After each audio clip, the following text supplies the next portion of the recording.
లాబాను కుమారులు మన తండ్రికి కలిగినది యావత్తు యాకోబు తీసుకొని మన తండ్రికి కలిగిన దాని వలన ఈ యావదాస్తి సంపాదించనని చెప్పుకొనిన మాటలు యాకోబు వినెను. మరియు అతడు లాబాను ముఖము చూచినప్పుడు అది నిన్న మొన్న ఉండినట్లు అతని ఎడల ఉండలేదు.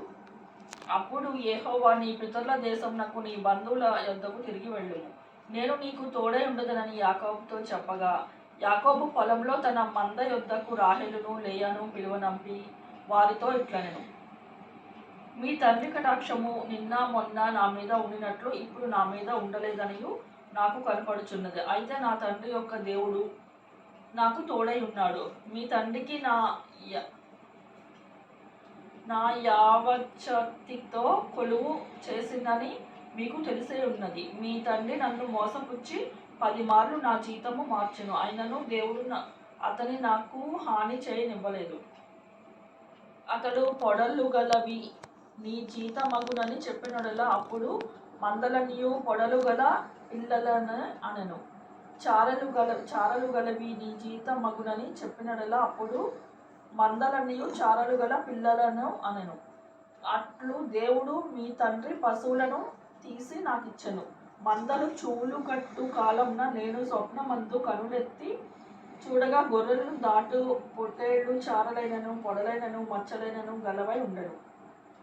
మరియు ఆ స్వప్నమందు దేవుడు దూత యాకోబు అని నన్ను పిలువగా, చిత్తము ప్రభువా అని చెప్పుతిని. అప్పుడు ఆయన, నీ కనులెత్తి చూడుము,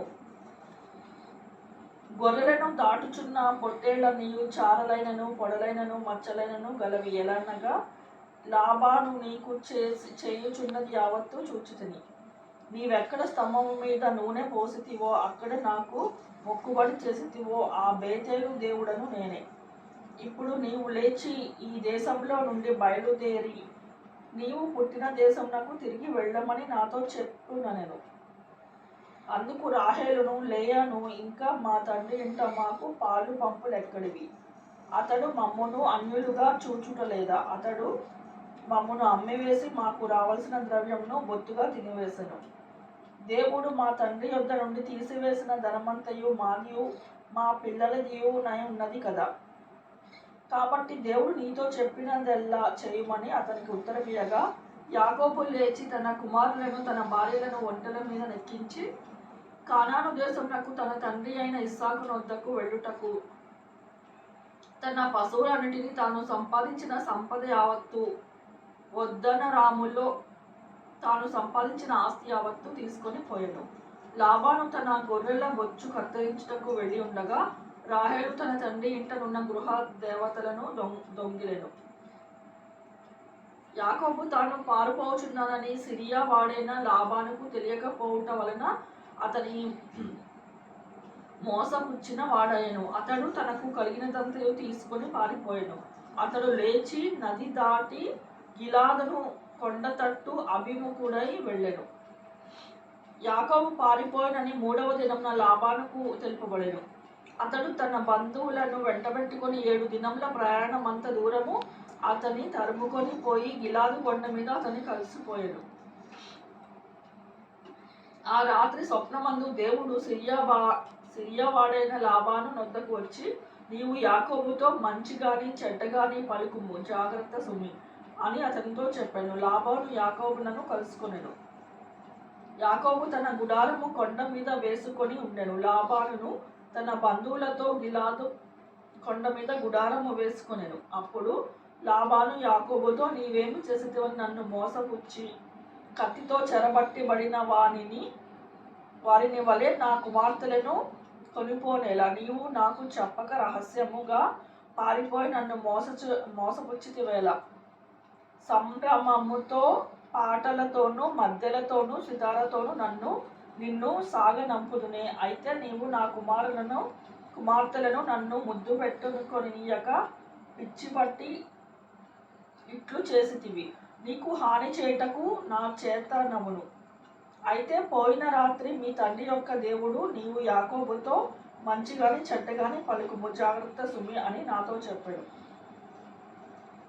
నీ తండ్రి ఇంటి మీద బహువాంఛ గలవాడవై వెళ్ళగోరి నెడల వెళ్ళుము. నా దేవతలను ఏల దొంగలించితివనగా యాకోబు, నీవు బలవంతముగా నా యొద్ద నుండి నీ కుమార్తెలను తీసుకొద్దువేమో అనుకుని భయపడితిని. ఎవరి యొద్ద నీ దేవతలు కనపడునో వారు బతుకకూడదు. నీవు నా యొద్దనున్న వాటిని మన బంధువుల ఎదుట వెదికి నీ దానిని తీసుకొనమని లాబానుతో చెప్పెను. రాహేలు వాటిని దొంగలేనని యాకోబునకు తెలియలేదు. లాబాను యాకోబు గుడారంలోనికి, లేయా గుడారంలోనికి, ఇద్దరి దాసీల గుడారంలోనికి వెళ్ళెను. కానీ అతనికేమీ దొరకలేదు. తరువాత అతడు లేయా గుడారంలో నుండి బయలుదేరి రాహేలు గుడారంలోనికి వెళ్ళెను.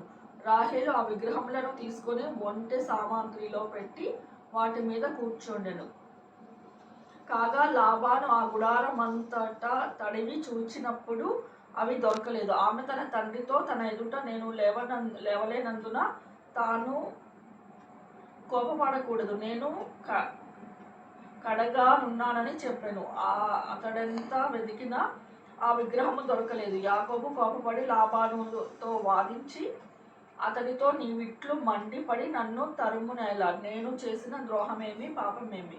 నీవు నా సమస్త సామాగ్రి తడివి చూచిన తరువాత నీ ఇంటి వస్తువులన్నిటిలో ఏది దొరికెను? నా వారి ఎదుట నీ వారి ఎదుట అది ఇట్లు తెచ్చిపెట్టుము. వారు తన ఉభయముల మధ్య తీర్పు తీర్చుదురు. ఈ 20 ఏండ్లు నేను నీ యొద్ద నుండి గొర్రెలను మేకలను ఊడ్చుకొని పోలేదు. నీ మంద పొట్టేళ్లను నేను తినలేదు. దుష్ట మృగముల చేత చీల్చబడిన దానిని నీ యొద్దకు తేక ఆ నష్టము నేనే పెట్టుకొంటిని. పగటి యందు దొంగలింపబడిన దాని నేనేమి, రాత్రి యందు దొంగలింపబడిన దానినేమి నా యొద్ద పుచ్చుకొంటివి. నేను ఇలాగంటిని, పగటి ఎండకును రాత్రి మంచుకును నేను క్షీణించిపోతిని. నిద్ర నా కన్నులకు దూరమయ్యను. ఇది వరకు నీ ఇంటిలో 20 ఏండ్లు ఉంటిని. నీ ఇద్దరి కుమార్తెల నిమిత్తము 14 ఏండ్లు, నీ మంద నిమిత్తము 6 ఏండ్లు నీకు కొలువు చేసి తిని. అయినను నీవు నా జీతము 10 మార్లు మార్చితివి. నా తండ్రి దేవుడు అబ్రహాము దేవుడు, ఇస్సాకు భయపడిన దేవుడు నాకు తోడై ఉండని ఎడల నిశ్చయంగా నీవు నన్ను వట్టి చేతులతోనే పంపివేసి ఉందువు.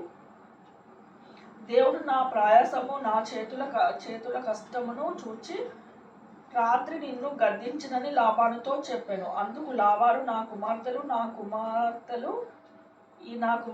కుమారులు నా కుమారులు ఈ మంద నా మంద నీకు కనపడుచున్నవి అంతయు నాది.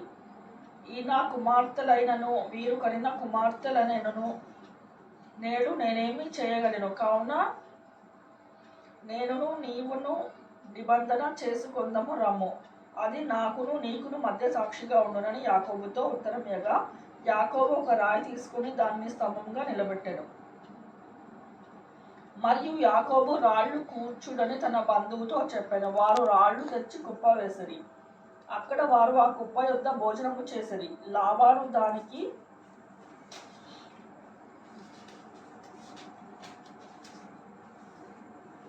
యాగర్ సహాదూత అను పేరు పెట్టెను.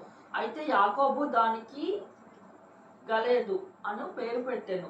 లాబాను, నేడు ఆ కుప్ప నాకును నీకును మధ్య సాక్షిగా ఉండునని చెప్పాను.